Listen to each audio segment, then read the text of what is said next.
Hello friends, for today's video we're back with another From Readers, and if you're new to the channel, the idea behind this video series is that we're able to have more in-depth conversations involving topics related to books in some fashion. Sometimes the topics are more rooted in things involving publishing and trends, other times it's related to us as readers, and today we're specifically looking at two writers from Readers Please Stop, Love Scenes Edition.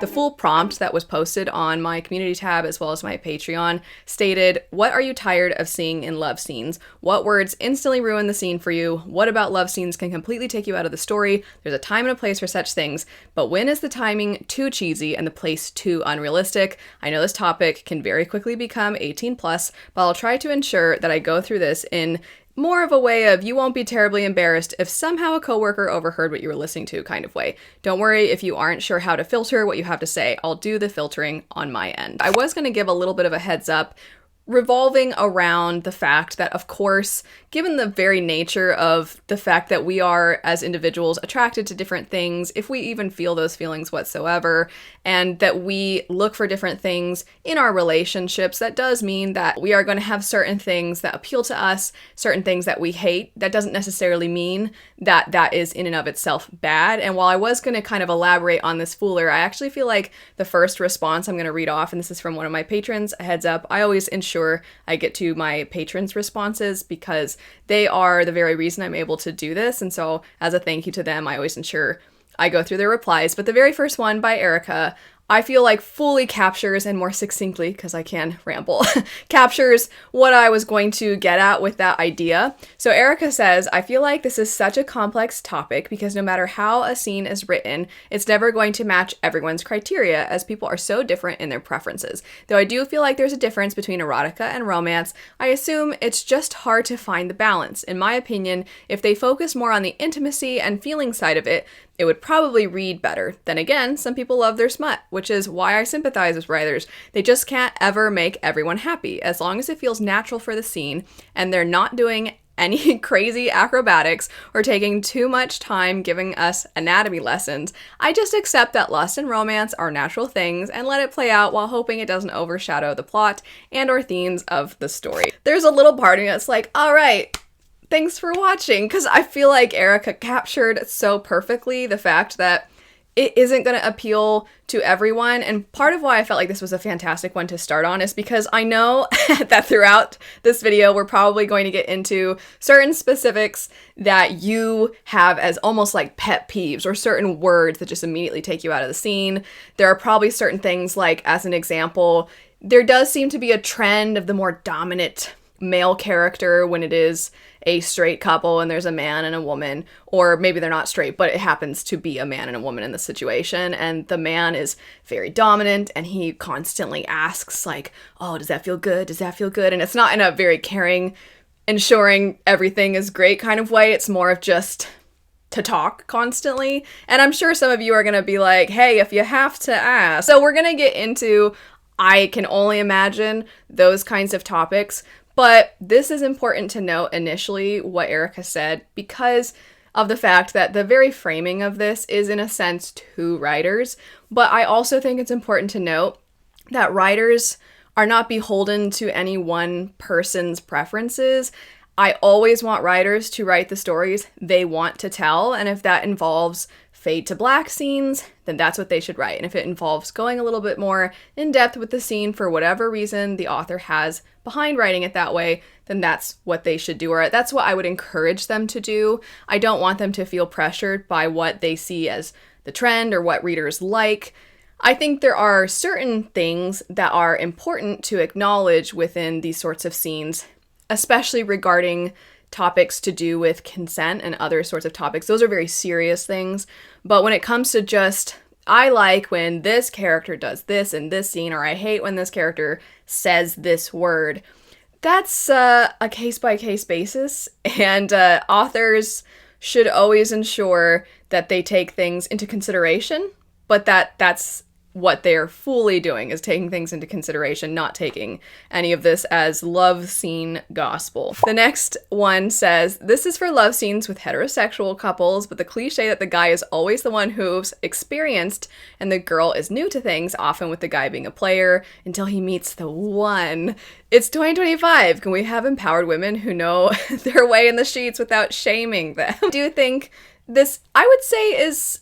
I note that, of course, you're acknowledging that the year is 2025, and so as a result of that, the idea is that this is still occurring. I think that it depends on the context within the story itself. If it makes sense for the character, or even just them personally, maybe it has nothing to do with societal expectations within their world, which is where I was going to go with the way I started the sentence. I'll start there.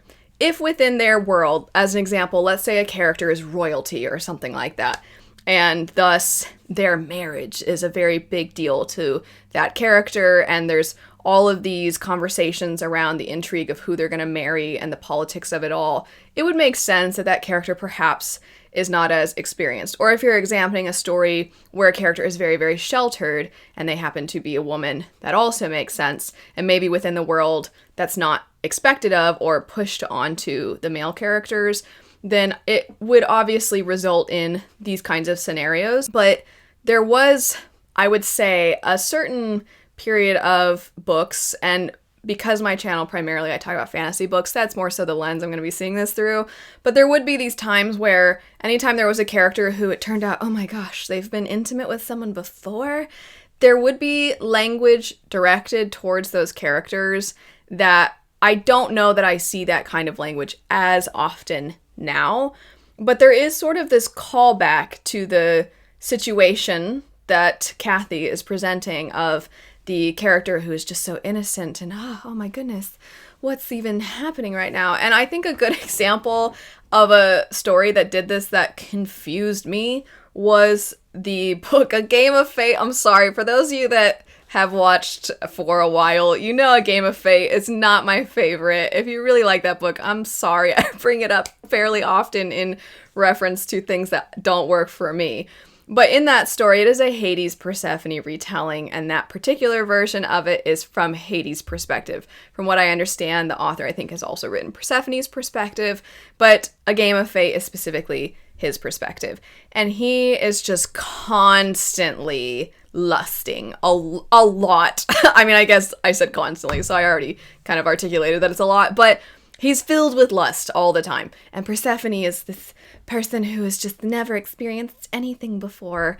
And nobody who's not experienced things talks like that. I'm sorry. But the idea, though, is that when they are intimate, all of a sudden a switch flips and the character is acting like they're really experienced. Of course, the character, as Kathy described, is a character who has a ton of experience, and they're also a little jaded on love. But this particular woman that's just so hot and innocent is just, they're so hot in part because they're innocent, but also they look good too. And you're just like, I don't care about this. I don't care about this relationship whatsoever. But characters in general, regardless of gender, can be shown to be shamed for their experience level. And sometimes that experience level is they don't really have any at all. Other times that experience level can be that they have more than society deems acceptable. And I think in both scenarios, the idea that shame should be imposed onto these people, that's not really something any character, regardless of gender, should be shown to feel shame for unless there's a thematic reason why you're trying to have some kind of discussion on that topic. The next one says, I'd love to see more fun in love scenes. Giggling, laughing, connecting, tenderness. Why does it often become so serious once the clothes are off? And I think as well that would be nice to see more often. I think it either is what you just described where everything's extremely serious, or it is all of a sudden this aggressive shift where, sure, some people, that is something that they prefer in those moments. And that's, again, to the previous thing, it's not necessarily anything that anybody should feel shame about. But because we're talking about things that happen frequently versus things that are more infrequent, at least from the books I've read, and I've recently picked up quite a few contemporary romance books, fantasy romance books, as well as just analyzing the romances within fantasy that are not necessarily fantasy books that are under the umbrella of fantasy romance. Just in general, examining how these things are written, I do think that it is quite frequent that it becomes serious or it becomes really aggressive and one character is very much dominating the other character. And it would be refreshing to see different kinds of love expressed within stories, especially the kind that you're referring to, where it's very sweet and it's very considerate and silly. As you said, they're giggling. I think that is something a lot of people could relate to. Next up, when the couple and story are very wholesome, sweet, and innocent with their banter and clumsy, awkward moments, and then suddenly they both get possessed by magical sex demons and are saying and thinking and doing all these raunchy, dirty things. I love a spicy scene, but it needs to be in character. Sometimes it's like the author had a ghostwriter do the love scenes without giving them the rest of the book to see how the characters normally are. This, I gotta say, my patrons are great people. All of you are so nuanced in how you present topics. You're funny. So anyway, Lindsay, I think that this is hilarious how you worded this. And this ties back to what I was saying about A Game of Fate, where sure, the one character has experience, but the other one doesn't really. And I think when I reviewed it, I was like, suddenly they turn to like a sex kitten, where you're like, what? What is this character? This isn't them at all. There are times where it makes sense. I always try to kind of add the little asterisk here of, there are times where some people literally in real life experience this, so it makes sense to have it reflected in the books that we're reading. Sometimes they're so put together and they have to be so calm and collected all the time, and it is in those moments when they are allowed to express something that they feel they typically can't, that they feel safe to do that with their partners. And if that's the situation, that's fine. I think that if there's nothing in the book to indicate that perhaps that might be the reason, then it just feels like what you're describing as somebody else wrote it without even knowing what the characters are like the rest of the time. So to summarize, I completely agree with you. It does feel like it comes out of nowhere. Next up, making a parallel with insta-love, I find the insta knows exactly what the partners love grading, and I feel like it's a missed opportunity. A little more uncertainty, fumbling, inquiries about the other person's preferences would be more realistic, quite revealing of the character and endearing in my opinion. Since there's often more than one occurrence, why not integrate a progression of that knowledge? What I've noticed, typically I would say fantasy books, I don't know if the scenes oftentimes get quite this detailed. I think fantasy romance, of course, that is a lot of what the whole point of the book is to watch these characters fall in love within a fantasy world, and there's a whole host of other things that go along with that. And then in contemporary books, I actually think contemporary romance might be the best at characters. They ask the questions, so I do think that exists, but I agree that it just feels like so often you have the Xaden characters from Fourth Wing, where they're just so good at sex in a way where no woman could ever not enjoy it. And you're like, well, there's definitely people that wouldn't enjoy what they're doing right now. Some people wouldn't like that, to a point where there's a scene in the sequel, Iron Flame, where there's this whole ex-girlfriend arc, I'll call it, where of course the ex-girlfriend is awful because it's the ex. And then I won't reveal what transpires between those two characters in the full extent of their relationship with each other. But the main character, Violet, at one point, to sort of get one on the ex-girlfriend, says something to the effect of, oh, you know that thing he does with his fingers? Thanks for teaching him that. Okay, it's just this idea of like there being these tricks that are definitely going to work on every single person takes out of the equation that people are different and different things work for different people. And yes, there are some general things that we all acknowledge more than likely probably are pretty pleasant to the average person, but there are certain things that some people really, really love and think are super hot that I actually think, sorry, I kind of interrupted myself here, but I actually think what would be kind of funny is if the player character that we've been referencing in a couple of these points, and that shows up so often these days, which you can do interesting things with that character, not trying to say they shouldn't exist, but just that they are so often there, and I feel like they're becoming a caricature. But if that character goes to pull their usual moves, and this character that they're with is like, oh no, I don't really like that, I think that could actually be kind of a good learning moment for the character of like, oh, I need to actually pay attention to what my partner prefers. And as weird as it is to say it, that could be character growth. I think that you're describing this very well, as it can be very endearing to have the characters actually take the time to care about one another.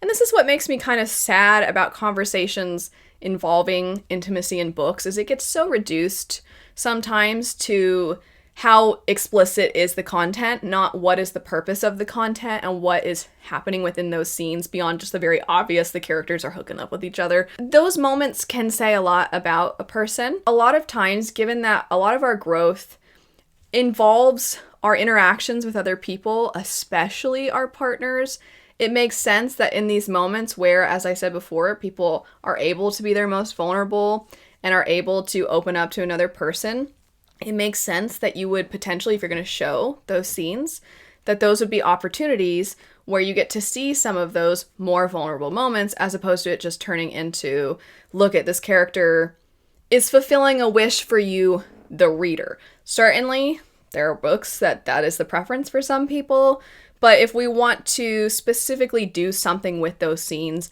related to characters' development, then I think that we have to consider those sorts of things. Next up, what words ruin the scene for me? Where do I start? He growled. Oh no, I don't want to say the next one. I knew this would happen at some point. Yeah, we'll start with he growled. I know people have made little montage clips of Henry Cavill in Witcher and him making his noise. That I'm like, to me, that was just, they were too lazy to write decent dialogue. And they're like, lots of people find this man attractive. Just make him make this guttural, sexy noise that I suppose some people find sexy. But it's just like, let's just have him make that noise all the time. And can I just say that as somebody who is a huge Witcher fan, Geralt in the books is extremely witty. When he does talk, he's exceptionally intelligent, and it actually throws off I'm so sorry for this tangent, but I gotta get this out. So the sorcerers and sorceresses all have usually certain interpretations of what a witcher is, and they think he's gonna be this rural dummy who doesn't hardly talk at all, and he can't follow a conversation, and he's just there to be this piece of meat, basically, specifically when the character Yennefer brings him to events. And then when he actually starts having conversations with them, they are always taken aback by the fact that he can spar with them with words, because obviously, physically, he has enhancements and he is very capable when it comes to fighting. So he's already got that on them, and so they feel intellectually superior, and then when he matches them on that level, he almost inevitably, in a sense, makes enemies because people do not like having their egos checked in those stories, and in real life too. But I mean, in the Witcher world, there are a number of times where that happens, and Geralt's actually very witty. And then in the video games, I've only really fully played through The Wild Hunt, but Geralt from time to time does have these snarky comments. He doesn't necessarily have these long monologues. I'm so sorry, I know you don't care. He doesn't have these long monologues, but he does have these one-liners or these really snarky, witty, clever comments as comebacks to people, and sometimes he says things that are a little under his breath, or he says things that go over people's heads, and it's really funny. And then in the show, they just make him growl, and I feel like they do it because men are growling in books all the time. I think I understand the root of where this comes from. I think there are reasons why the idea of a character who is, especially one that is normally very stoic and put together, and I'm going to go through the lens once again of fantasy books. If you have the knight character, or the character that's like this tragic hero, but who has to bear these burdens, and he has to bear the idea that people think that they are actually a bad person, so they're very quiet and reserved all the time, they're cold and callous, and the idea of that person becoming feral, because that's another word that's used quite often. They become feral with their attraction to you and their lust, and you just drive them wild. That idea, I think, is why growled has become such a common word choice within these scenes where a character, again, it's almost always straight couples, but the woman will just like barely do something, and it's like he's growling, he can't resist her, and do you know what you do to me? And I'm just kind of like, I mean, I get this idea that this character is openly expressing their attraction to you. I get how that can be attractive when they normally are so put together. And there is something to, once again, the idea that it is sometimes meaningful, oftentimes meaningful, when you get to see somebody that is not what everybody else gets to see, not because they're a different person entirely where they're fake all the rest of the time, but because they're actually allowing themselves to be seen. That's just kind of like a sign of trust, to be seen fully. And obviously, I didn't mean in reference to their bodies, I just mean everything that makes up who they are. So this idea that they can be reduced, I'll say, to these animal-like behaviors, I understand. I really do understand why that can be seen as attractive, but it's so frequent. And I think maybe authors, something that could help, and maybe I should say editors and publishers, something that could help, is that they just monitor how often the words are used, not just within a single novel, but within the books that they're putting out. And all this talk about growling, Luna has walked into this room, so at some point she might start making noise. As for the other phrases that you don't really like, so I don't like either of those, especially either. I don't know if I have too much else to add. The last one, some people really, I suppose, like enjoy reading that because of the very idea of, I used the term character arc earlier, so I suppose I'll say a completed arc of the interaction. They feel like that makes it very clear. It's not my favorite, though. I'm with you. It's not my favorite. The next one, though, I don't love when they get down and dirty almost instantly without much tension build up first. Also, don't love phrases like quivering, or another one that's very similar to what was said before. Same for lady parts pulsing or contracting.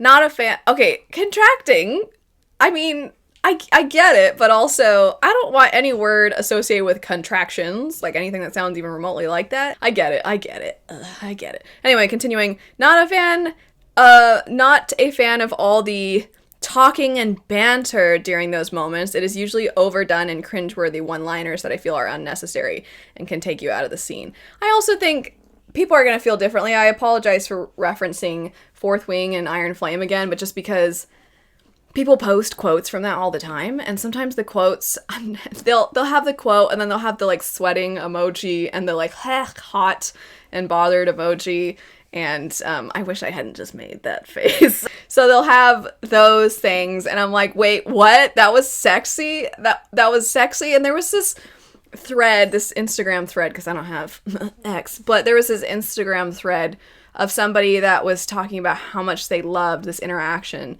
where this one character was asking the other one, like, did you love that ex of yours? And the character's like, why does it matter? And they're like, did you? And then they're like, maybe. Why, are you jealous? And they're like, yes. And then the person had the hot emoji, hot and bothered emoji, and I was just kind of like, what? So again, I recognize that we all have different criteria. Bear, don't scratch your ear too hard. No, okay. I always feel really bad. It's their job, so I'm sure they don't mind, but I do always feel bad for audiobook narrators when they read those scenes. I have to say, Stephen Pacey, who is, as many of you know, the narrator for Joe Abercrombie's books, and he is phenomenal. I feel most bad for him in that Abercrombie, if you don't know, has this scene between the characters that are being intimate with each other where he just writes out the noises that they're making. Stephen Pacey, he fully commits to his job, and I can't imagine that moment for him. It's pretty funny, though. But there's a part of me that's like, is that better? It's funny. I think if you make something funny, then I might come around to liking the dialogue during. But when it's just the cliches, I think that's when I'm like, you know.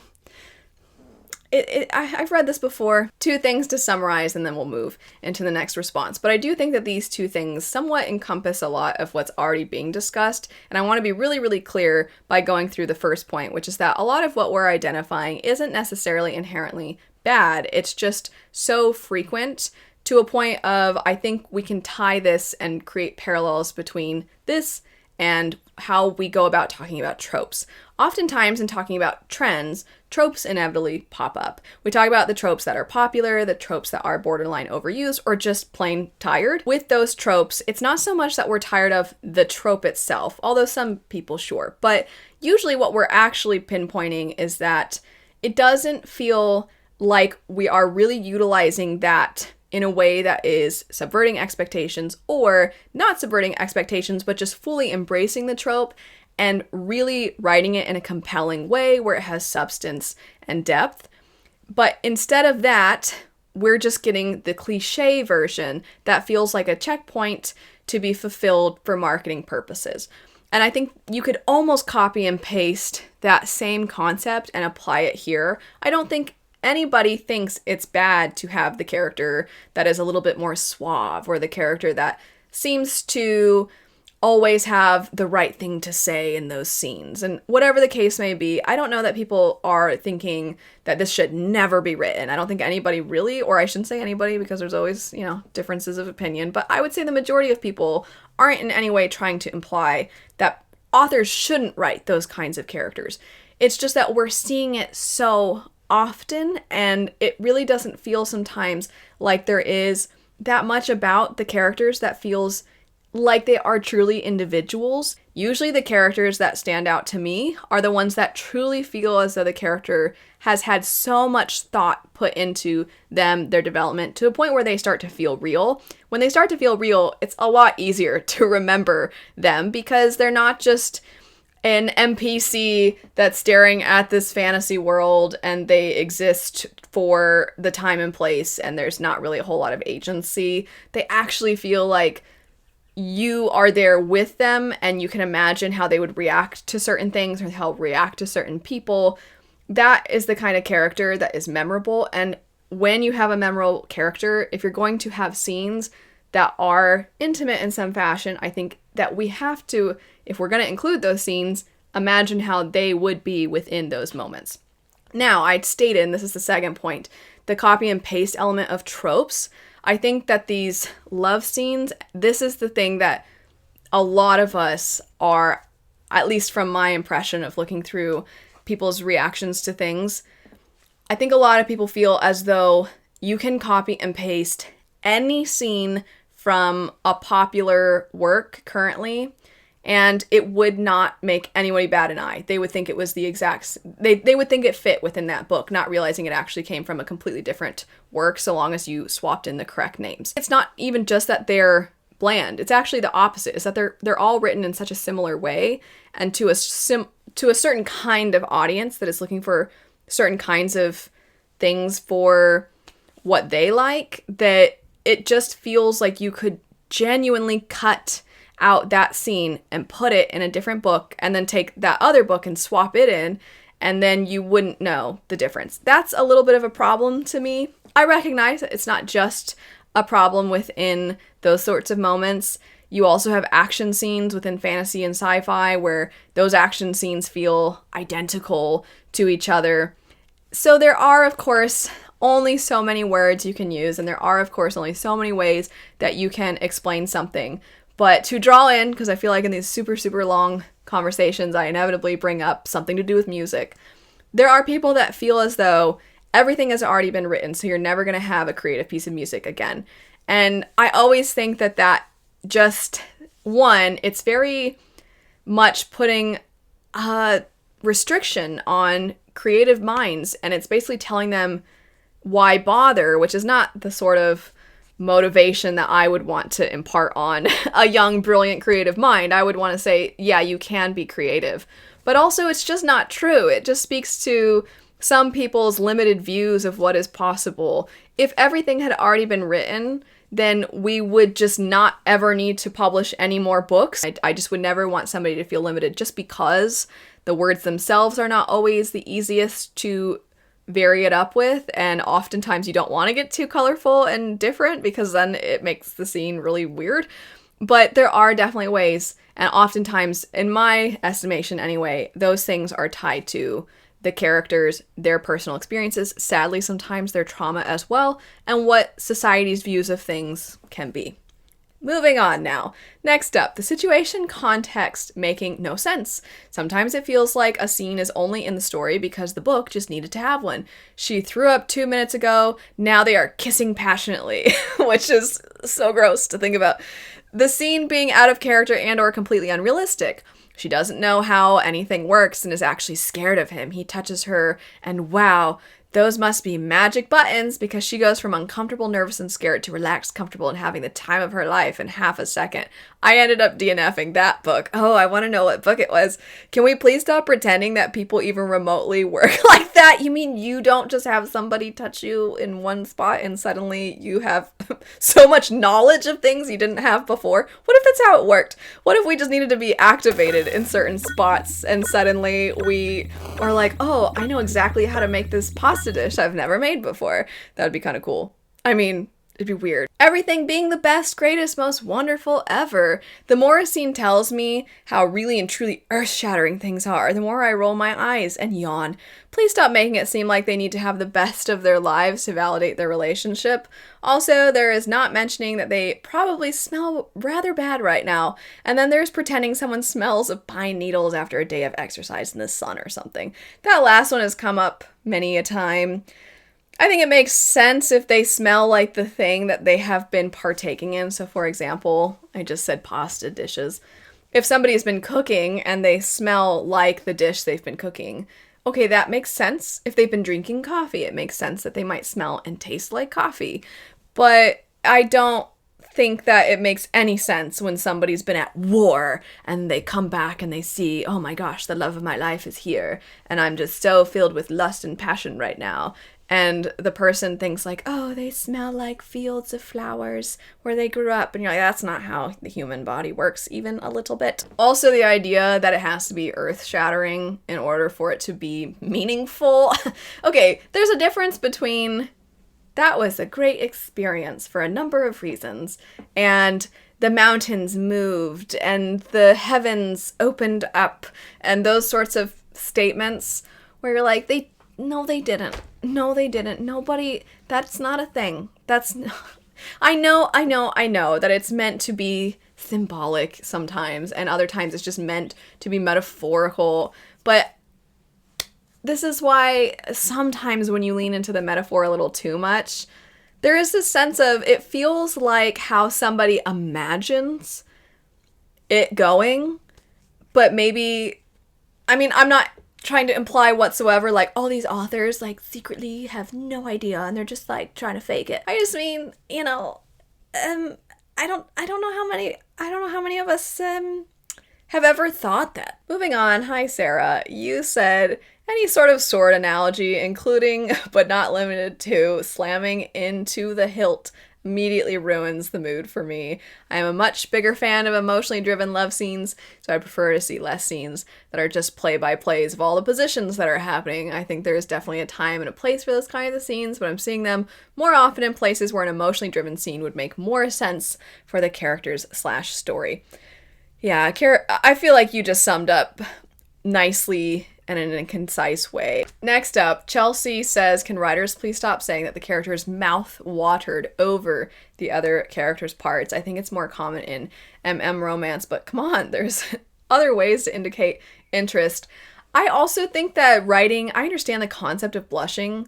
I have never met a person that blushes the way that characters blush in books, where it is immediate and their whole face and neck is suddenly so red from just the tiniest little innuendo. And then, of course, usually, because we're tying it back to the things that we see pretty frequently, if it's a player character who's making the character feel that way, then the player character will then comment on it, and it just makes them blush even more furiously. And I'm just like, I know some people blush. Certainly, some people get a little pink in the cheeks, or they sunburn really easily, or whatever the case may be. People have different skin types. But I agree that there are times where these things are written in a way that is just unrealistic. Last for the patron responses and then making our way over to the community tab. Jensen says, can we just normalize average sized men? Not all of us are enthusiastic about a visit to the ER after a romp in the sheets, and it's all I can think about when authors describe how her hands can barely fit around his length. I'm sorry, what? Also, can we have representation of other types of intimacy? Because I swear every heterosexual scene is the same. The guy performs on her, and then they have average interactions after. Yeah, I've noticed that too. I have also noticed that it plays out often in a very similar way. I know this isn't something you said, but I am working on a video where I read through a bunch of contemporary romance novels, and it's part of the A Fantasy Fan Reads series. And something I have noticed from a lot of the contemporary stories I've been picking up is it feels like they were told, the authors I mean, it feels like they were told, hey, can you make an effort to let the reader know that the usually female lead uses some kind of toy. It's not that I'm saying, oh, how dare authors have this in their books, but it's so frequent, and it's also oftentimes at the beginning of the story of the character being like, I've just had such a long, stressful day, and I just want to go home and open up my fridge and grab a pint of ice cream and have some time alone with my toy, and then take a bath and then go to bed, or whatever. And I'm just like, I've read this same thing in almost the exact same part of the exposition portion of the story too many times. Why does this keep happening? And so what you're getting at about how the intimate scenes play out and it feels like an identical way, I know I kind of already was talking about the fact that these things feel interchangeable, but you were giving a little bit more specifics, and I agree that I have noticed as well.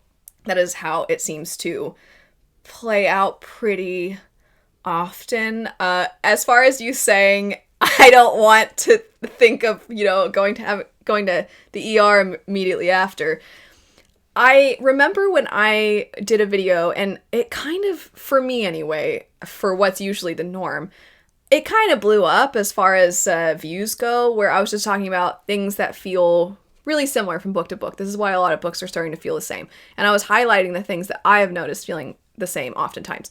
And I said it feels like we have the giant man love interest all the time, and there's nothing wrong with that. And I tried to be clear about there's nothing wrong with tall guys. There's nothing wrong with tall guys and their partners are tiny. That's okay. That's a thing that exists, but it's just happening all the time in stories. And sometimes people come in different shapes and sizes, so maybe don't have every single character be described that way. And there were definitely some people that took offense because there were people that are like, my husband's really tall. And I'm like, no, I know. I'm not saying that tall men don't exist, or that tall men shouldn't exist in stories, or that tall men don't deserve to have love, or anything like that. It's just there's a certain thing that we are trying to identify as repetitive in works, and we're trying to identify collectively as readers. Why is it that this book doesn't seem to be working for me? Or why is it that this book seems to remind me so much of this other book? And if you pay attention to themes, if you pay attention to the way certain scenes play out, you start to notice these things happening all the time to a point where it starts to feel like we're getting the same book delivered to us with just a different cover and a different title. And I think what you're describing here of that giant man character, it kind of ties back to, I think, the idea of reader insert. I'm going to get into something related to commentary on society for a second. I know sometimes when we have these conversations, it's nice to just think that they exist within a vacuum and we're just talking about books, but oftentimes books are a reflection of things to do within our society, so I apologize because I know that some of us don't want to go there. But I'm more so trying to identify why is it that we have these things so frequently. And I think the giant, massive man character, love interest type, comes from two different places that work together in a lot of ways. So I think that collectively in our society, that there are certain beauty standards, and men being tall is something that people often attribute to attractiveness.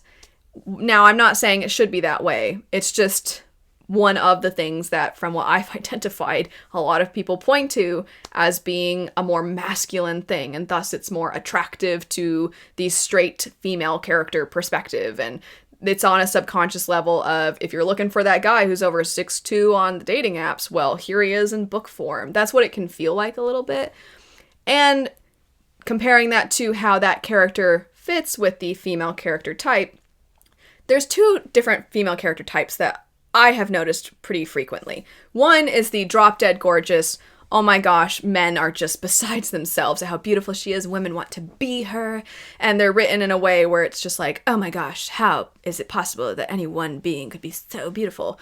or they're written in a way where the man represents a lot of conventional beauty standards, and she represents the reader insert, where it's like she's soft in certain places, which there's nothing wrong with, but society tells us like a certain view of how we're supposed to look. And so it feeds off of, I think, sometimes insecurities that are instilled in women, that we're not able to be loved if we look a certain way. And then you even have people online straight up saying that no man who looks like this God character would ever possibly love you. So then there is this reader insert of like, nah, look, the basic lady who's just a person is loved by this hunk of a man. And it's sad all the way around, because it's not necessarily bad for there to be those character types. I don't in any way want to imply if there's anything wrong, or that it's impossible that that scenario might play out the way it does. But sometimes it can be written in a way where it reinforces this idea that like that men, in order to be attractive, need to look this certain way, and that women, it's like we're trying to comfort them by saying, no, look, you're great, and it's everybody else who's mean to you. And you can be loved by this person. And we're not really seeing people as people. We're seeing them as almost like manifestations of insecurities all around. Again, I want to emphasize that there are people that exist that are couples and they're very happy and their relationship isn't anybody's business, where the guy looks like he is fulfilling all the conventional beauty standards and the lady is maybe not. That happens, and that's great if they are in love and they respect each other. That's lovely, that's wonderful. But there's so many different people that don't necessarily look like that or fit those types, and it just kind of makes me sad that it feels like reader insert a little bit. I do think that the concept of reader insert is something that it's easier to talk about in relation to just character types in general, where you have this character who's just like this empty husk NPC type, where then the reader can insert themselves so they feel like they're experiencing the story. I think when we start to talk about reader insert in relation to love stories, I think this is where the conversation can become very uncomfortable, because currently a lot of fiction that is centering romances, society views as for women or toward women. And then that the romance as a result is through a woman's perspective, which inherently is going to be influenced by society. And this is, I think, something that we talked a little bit more about in the female characters portion of this video series that I did. And I just feel sad, because it feels sometimes like we have to have these two extremes that a lot of us are identifying already. The extreme of this like, I'm just a person and this big hunky man loves me and it awakens something in me. You have that character type, or you have the character that is extremely familiar and comfortable with themselves and with all of the things that come with being seen as somebody who's comfortable with themselves. And you have that character who's very experienced. And it's like, yeah, those people exist. There are also people that exist somewhere in the middle. And it doesn't really feel like it's about what I keep coming back to, the characters and the story and the ways in which it represents us as human beings and the complexities of these sorts of situations. It doesn't feel like it actually gets to fully represent those things. Anyway, that was a really long time on just the patron responses. So now getting into the ones from the community tab. And I know for a fact I will not be able to get to all of these. So if I go through any of them a little quickly, it's either because it maybe relates to something that we've already touched on before, or because maybe you capture something so well that maybe there isn't really a need, but I will still try as much as possible to go through them and explore the nuance of what you're saying. When characters have absolutely no chemistry but spend their time lusting after each other, I instantly DNF. Without the build-up of a true connection, the intimacy scenes mean absolutely nothing to me. I agree. I also think that this is tying back to the idea of what is the purpose of the book. Is it, like Erica said at the very beginning, to just kind of fulfill some kind of like, oh, this is just going to be the lust side of things, or is it meant to actually show relationships? Next up, oh, there's a few. Okay, so A, when authors use weird words to describe private parts. B, when you see that across an author's books, the same specific things happen in love scenes and you start to wonder if it's self-insert and now it's kind of awkward. So yeah, I think that's a fair statement. If things always play out the same way, you're like, oh, this must be from your playbook. Next up, one, I like how some of you are like, I'm gonna lay things out in a very bullet point kind of way. When characters spend way too much time emphasizing how hot the other one is. I get it, you're both hot. I understood the first 3,742 times you said it. 2, sex scenes at inappropriate times, places, mainly deadly times and places. I mean, you, character, should be trying not to die right now. What are you doing? And someone replied and said, I'm very sick of books where the only thing that the relationship has going for it is how hot the two characters think they are. Do they know if they can hold a conversation? Have they been on a date? Do they have similar values? Do they have shared hobbies? Where did all that go? I gotta say, I know I kind of was saying earlier, like, my patrons, they're pretty funny people. I should just extend that to, man, I feel like these conversations are fulfilling and fun and maybe borderline enriching in some way because of all of you. You're just able to articulate yourselves in ways that are hilarious at times, and you're able to assess trends within stories and have these conversations actually feel like they have meaning.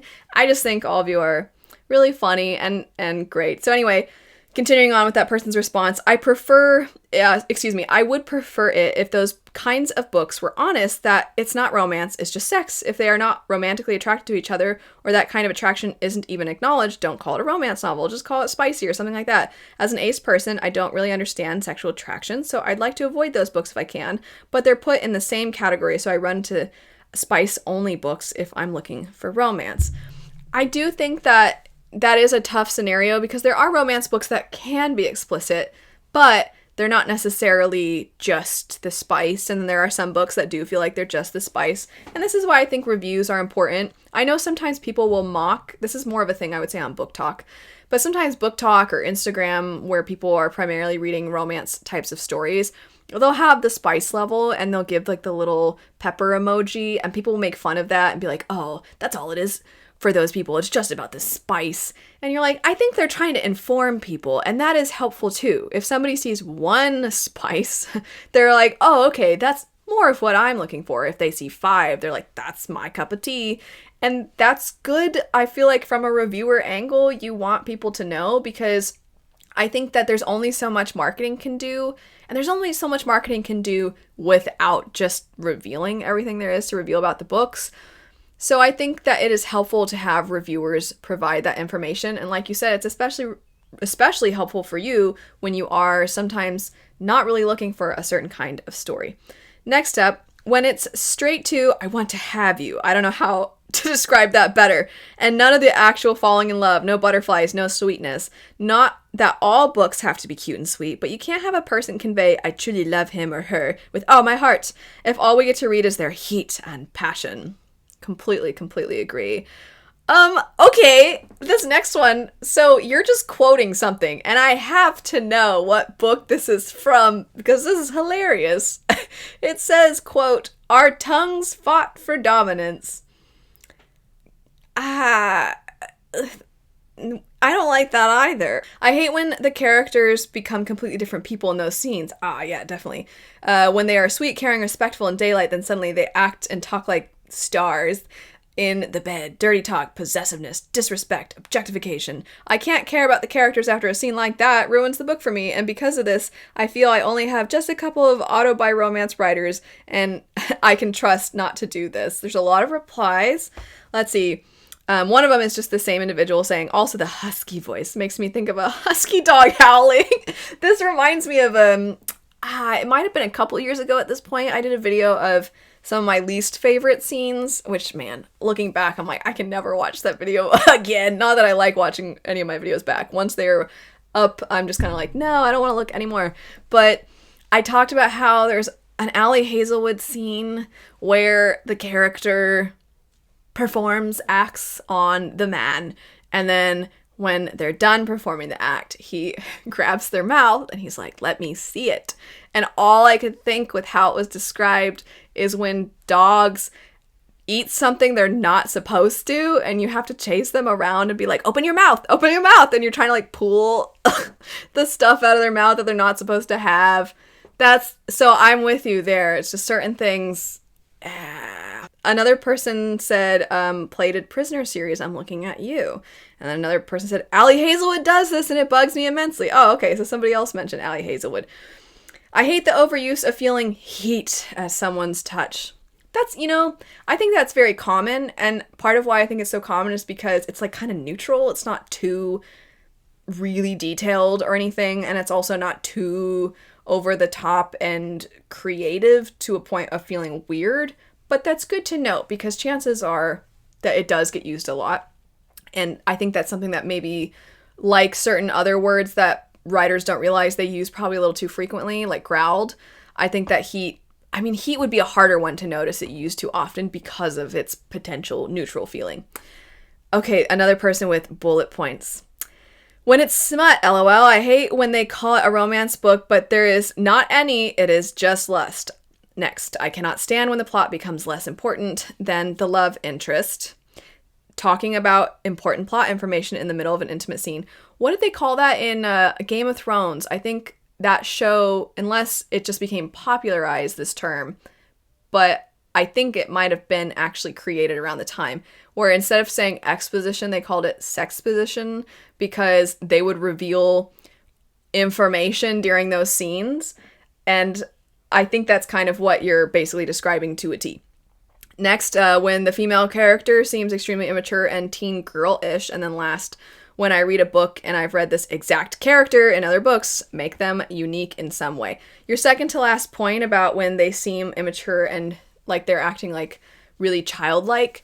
My husband is reading a collection of essays currently, and he was talking to me about this, and I'm like, oh, I agree with that statement, although I don't think I've necessarily articulated it before or really thought through this idea, but that in a lot of middle grade books or books where the protagonists are children, when the main character is a girl, there is this idea that she has to take on a lot of responsibilities at such a young age. So the girl characters in stories have to act more mature and more adult-like, and then there's some kind of shift that occurs at some point when we're now following female characters as adults, and they are now acting more like children, or they're acting childlike. I don't like saying they act like children, but they act not as mature as you would expect for their age. And there's this kind of strange, I think that it has a lot of implications that are probably too many to discuss for today's video, but you pointing that out reminded me of that, and I think it'd be interesting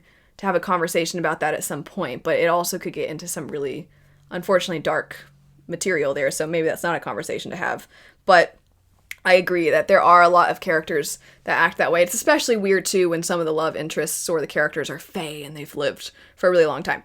Next up, when it's just at, like, really inconvenient timing, like you're literally under attack right now and you're preoccupied with this, there are more important things to think about. But how else are we supposed to know just how passionate they are for each other? Build up. There needs to be build up before these scenes. Give us the angst, the longing, the slight touches.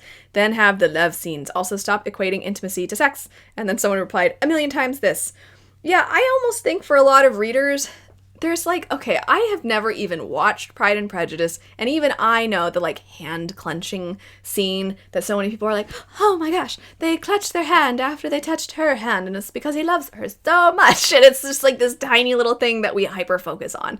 And I think that when an author or any kind of storyteller in any kind of form can establish those sorts of things where the smallest of glances or the smallest of motions, it to us is like, it actually means so much. In a way, it's interesting that these small things can mean so much, and then when you give us everything, then you're like, that means nothing. So I do think that there's a balance to be struck here, and I agree. I like when the authors really capture those sorts of things that you described. Next up, the only place I want to... okay. All right, I'll just say it. The only place I want to see the word seed is if someone is planting a garden. And the replies are same, laughing emoji, thank you, clapping emojis with a laughing emoji, a bunch of laughing emojis, poor gardeners being traumatized thinking about their jobs after reading these scenes. Next up, the way especially the MMC's scent has to be described with at least 3 smells, the cedar and grass and leather type.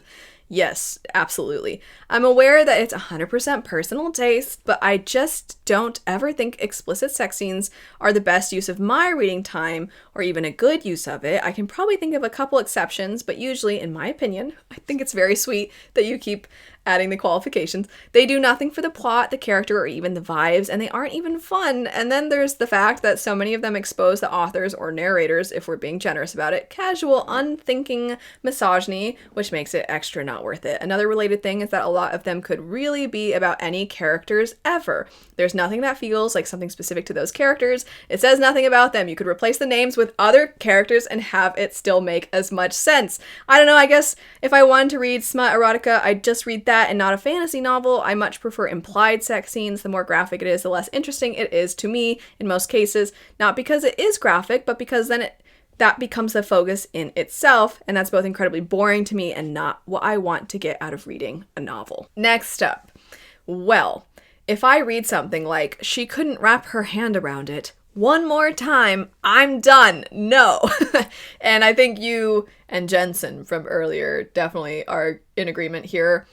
I mean, maybe if the character has really tiny hands, this is possible, which is just making me think about that old Burger King commercial where the character, you know, we're talking about books too much when I refer to a person on a commercial as a character. The guy in the commercial didn't want to eat the burger because he didn't want to draw attention to the fact that his hands were really tiny. Does anybody know this commercial I'm talking about?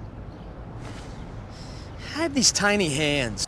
I always related to that commercial because I'm like, I have tiny hands. But you can't really tell, and not that it matters. But the point is, if somebody has really tiny hands, really, really exceptionally tiny hands, then maybe this would make sense. Maybe. But, I mean, come on. It would be addressed before this point. Like, a character would be trying to do some... If it's a fantasy story, they'd be trying to do some fantasy chore, and they'd be like, if only my hands weren't so small. Like, I'm trying to imagine, I know it's not the same, but what if a character was like, even milking the cows is difficult with these tiny, weak fingers of mine, and my tiny hands just makes life so challenging.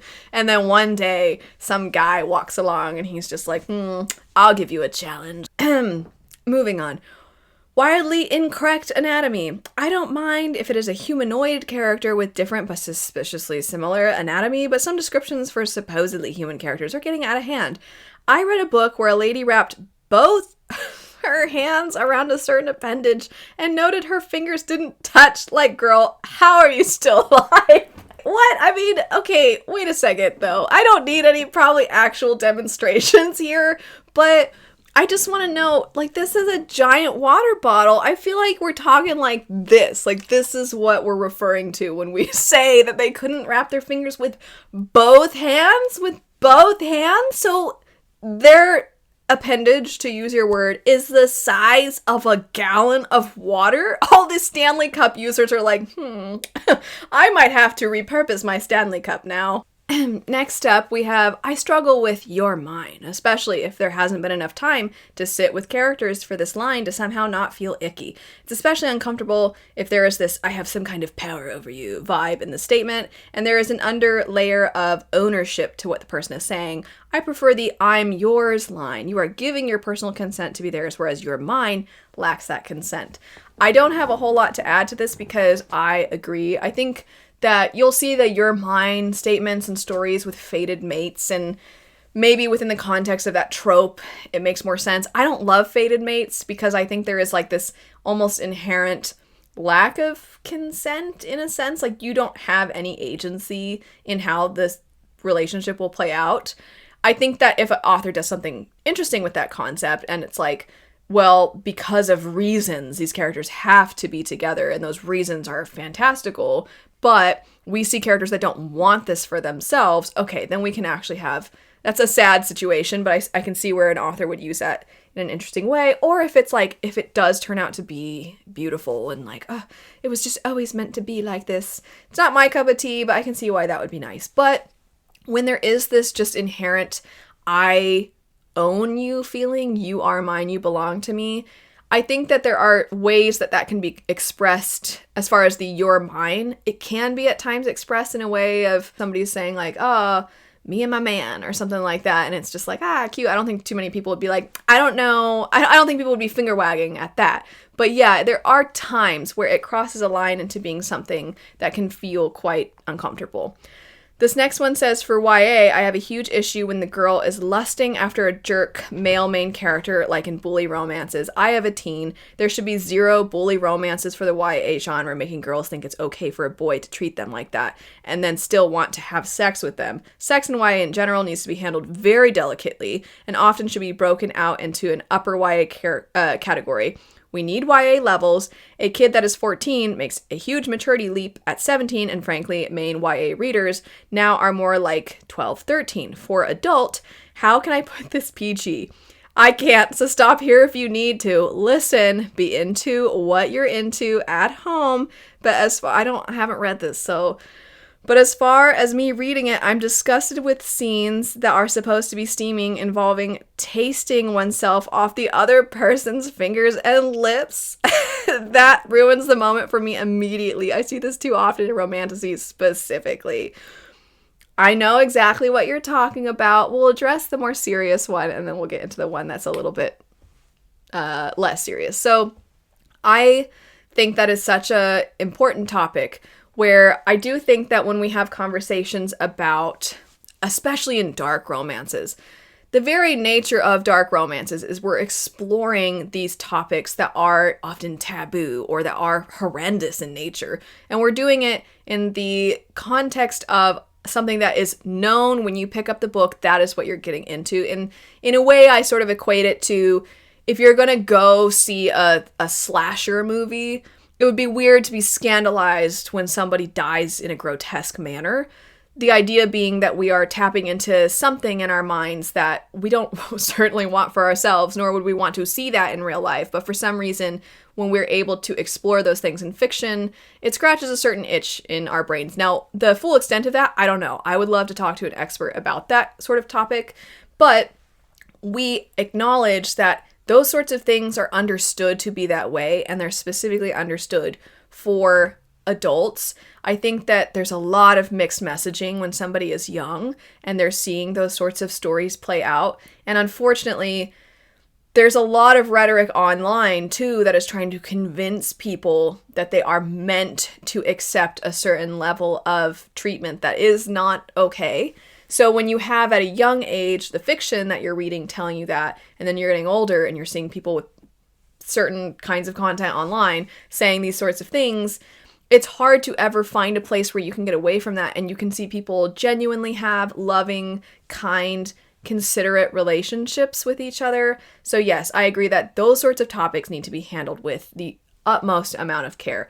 Now for the other part here,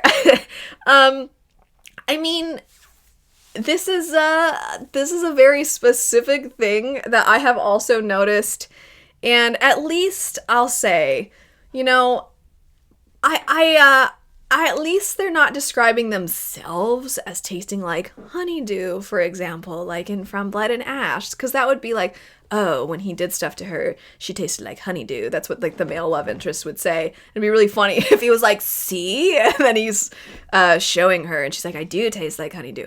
But there is this sort of, I guess it's everybody's preferences sort of situation. And I was waiting for the comment that would do this. That would be like, how do I navigate this topic where I am trying to ensure that it's not too explicit, or I don't want anybody to feel bad if they like that kind of thing, and I also don't want anybody to feel bad if they, I don't want people to feel bad if they do or do not like this sort of thing.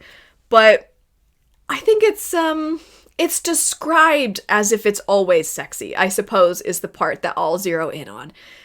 It depends on the person, But I suppose what could be perhaps a way to navigate this is if a character discovered that they liked that sort of scenario and it like did something for them and they really enjoyed it. It's like, okay, there's an acknowledgement that they're into it. But that's not for everybody, you know? So if there was somebody who was like, I actually would prefer that I didn't, have this happen. And then that can tie back to what other people were saying about let's communicate about what people are into. But it is frequent because I know exactly what you're talking about and I notice it all the time. I feel I need to read one more after that and then we'll call it a day. If you're interested in seeing more responses, I'll try to have this exact post linked. But the last one for today, it feels fitting. It says, over flushing or specific flavors. Looking at you, honeydew. Edit. Bruised lips. No one should have bruised lips. Anyway, that's it for some thoughts about love scenes in fiction. As always, thank you everybody for your submissions. I'm sorry I can't get around to every single one. I did see a number of other ones about growling and pet names being overused and other such things. And as I said, if you're interested in seeing the rest of those, I'll try to have that post linked. But if you're interested in seeing more videos in general in this video series, I'll have the playlist linked. And if you want to expand on anything that was discussed today, feel free, of course, to do so. Thanks so much for watching, though. I hope you have a great rest of your day, and I'll see you later.